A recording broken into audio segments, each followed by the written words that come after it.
Good morning and welcome to Disciplinary Literacy Online Professional Development. If you have any comments or questions, feel free to leave them in the comments below. Disciplinary literacy is such an important concept. We're going to spend quite a bit of time focusing on today how to dissect and understand it a little more fully in order to implement it into our classrooms. First, we are going to go over the basic definition of what disciplinary literacy is. Then we will discuss the importance of it and the aspects of disciplinary literacy. And lastly, we will discuss how to integrate disciplinary literacy into your very classroom to promote student growth. Although disciplinary literacy has so many parts and aspects to it, I'm going to try and give you an overarching definition. First off, in layman's term, a discipline is just a field of study. This can be general, broad, or more narrow. Disciplinary literacy is the combination and intermixing of these major things. 1. Being able to read, think, speak, listen, and write. 2. Using your specific knowledge of the material of a specific content. 3. Using your schema or personal experiences to understand a specific content. And lastly, using these things to apply your knowledge for growth and molding purposes towards becoming an expert of a specific field. Here's the big thing though. We cannot teach our students disciplinary literacy without the foundation of literacy itself, which is the ability to read, think, speak, write, and listen. Once this foundation is laid, then disciplinary literacy can become more of a focus inside our classrooms. It's up to you how you decide to use it. First, let's address the why. Why in the world do we need to teach disciplinary literacy to our students? Carol D. Lee received her doctorate degree in curriculum and instruction at the University of Chicago and is now a professor at Northwestern University in Illinois. I recently discovered an article she wrote titled Reading in the Disciplines. I love the way that Lee shares this information. The ability to comprehend written text is not a static or fixed ability, but rather one that involves a dynamic relationship between the demands of text and prior knowledge and goals of the reader. So then, let's break this quote down. She states that the ability to comprehend written text is not a static or fixed ability. I would have to agree with this. She is saying that the ability to comprehend text at a level where you are fully understanding and fully applying is never fixed. It's constantly changing. If it were to be static, we wouldn't ever have the need for learning. But no, every day we are challenging ourselves to dive deeper into a certain context and specific content area by reading deeper texts, adding to our schema, and growing our understanding of the content. Each person's interests and content areas may be different, but we are still learning and growing each day in a content. In order to make this more clear, I pulled 2 different research articles over 2 different topics. Let's take a look at them. Here's the first one.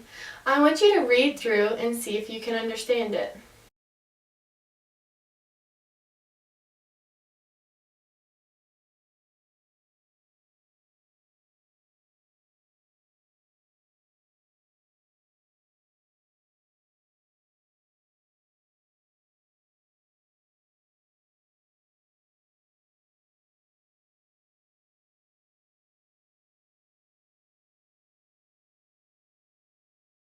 Hopefully, you all understood this article completely. You were probably able to infer that this article is about professional learning communities in schools and what they value. Everyone watching this video right now is a teacher. You have probably learned about professional learning communities in your undergrad experience, been a part of them through field experience opportunities or previous jobs, and learned about them in various books and articles that you have researched. You bring content knowledge to the table and could probably even summarize this information and teach it to a stranger. Now let's pause and take a look at the next article.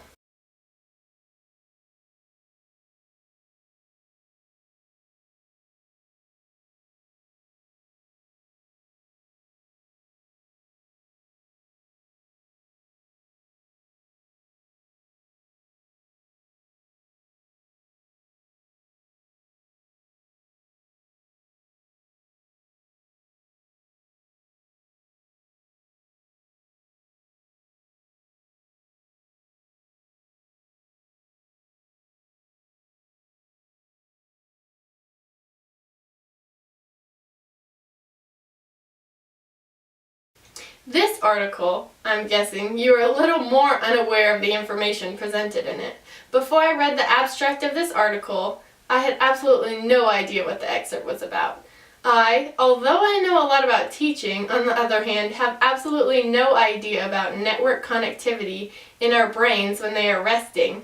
I have not learned about this information in my undergraduate experiences. I have not experienced hands-on opportunities with this content in my life, and I have not read books or researched articles about this information, thank goodness. I also am positive that I could not summarize this text and share it with a stranger. As I get further and further into my teaching career, I understand more content because I have challenged myself with more rigorous texts and experienced more information in my life. My ability to comprehend written text, like Carol stated, is always changing because my knowledge is always changing. Let's look at the next part of her quote. There is a dynamic relationship. This is important to remember. We need to constantly be feeding our students' minds with more information. We don't ever want them to get stuck, but rather we want them to be challenged in a good way to pursue deeper, more rigorous texts of their specific interests of content area. This will also allow our students to ignite their own learning and be passionate about what they are learning about. Now I'm going to stop us right there, and we'll come back to the rest of this quote later in the training. Disciplinary literacy is the process of letting your students make their own meaning when thinking and learning from the expert of someone in that field. They should be valuing concepts that experts in that field value. Every single discipline has its very own vocabulary, values, and forms of communication. This information changes the way we interact with various texts in each specific subject. Our students should be grasping this concept at an early age when learning in math, science, social studies, and science. As they get older, their disciplines will become more specific and they will grow a deeper understanding of what is important for that specific discipline. Students in the future will then be able to process like a scientist, problem solve like an engineer, value patterns like an artist, or understand Earth's formations in nature like a geologist. For example, when I taught 5th grade literacy, I was teaching point of view and perspective. One day, I decided to incorporate art into my classroom and use disciplinary literacy to do so. I used various pieces of artwork as my texts and had the students analyze each one with the mindset of an artist. By doing this, the students were forced to take on the mindset of an artist and realize when artists are creating, they have to think about their audience, who they are representing, and how to captivate their audience. It was so encouraging to see my students take on this role and jump into disciplinary literacy in such an awesome way. As teachers, our role is to first model, then walk with the students through learning the foundations of literacy, those reading, writing, speaking, listening, and thinking skills. Once we do this, we allow our students to be able to understand and grow in these disciplines on their own with some scaffolding. Giving our students this background knowledge, we provide higher level thinking and processing skills for future college and career opportunities and readiness. Here's our scaffolding. Although we need that base foundation of literacy, we as teachers get to instill this mindset of value from a mindset of a specialist. In order to allow students to think critically about their content, we as teachers can challenge them by using the aspects of disciplinary literacy in our classrooms. There are many aspects that can affect how we have our students interact with information from the discipline, but today I'm going to talk about 5 specific aspects. Teachers need to focus on highlighting these values we are going to learn about that are specific to each subject. When we integrate these aspects into our classroom, we present the opportunity to have our kids investigate and fully understand how each specific discipline uses unique tools to communicate and make meaning in that discipline. Now, let's go over our 5 aspects. First, we have text structure. There are many different forms of text structure in our world today. Various disciplines focus more specifically on certain structures, and we need to make our students aware of this. Mathematicians may value reading charts and graphs, whereas historians may value reading primary sources and first-hand documents, such as letters. We need to introduce various text structures to our students and give them a broader range so that they will be more prepared as they move towards focusing on a more specific disciplines. Now we have text complexity and readability. Although text complexity has many different dimensions, Beers and Props, in their book Reading Nonfiction, share that we can analyze the complexity of a text by looking at the ideas presented, the structure used, the language used, and the knowledge required. When choosing text for our students, we need to make sure that we are always raising the complexity, but at the same time making sure it's not too challenging. Like we learned from Lee before, the ability to comprehend written text is not a static or fixed ability. We need to be constantly challenged by this text we are reading, or we will not grow in our knowledge and skills. We do, though, need to make sure that we are focusing on the readability level of the text.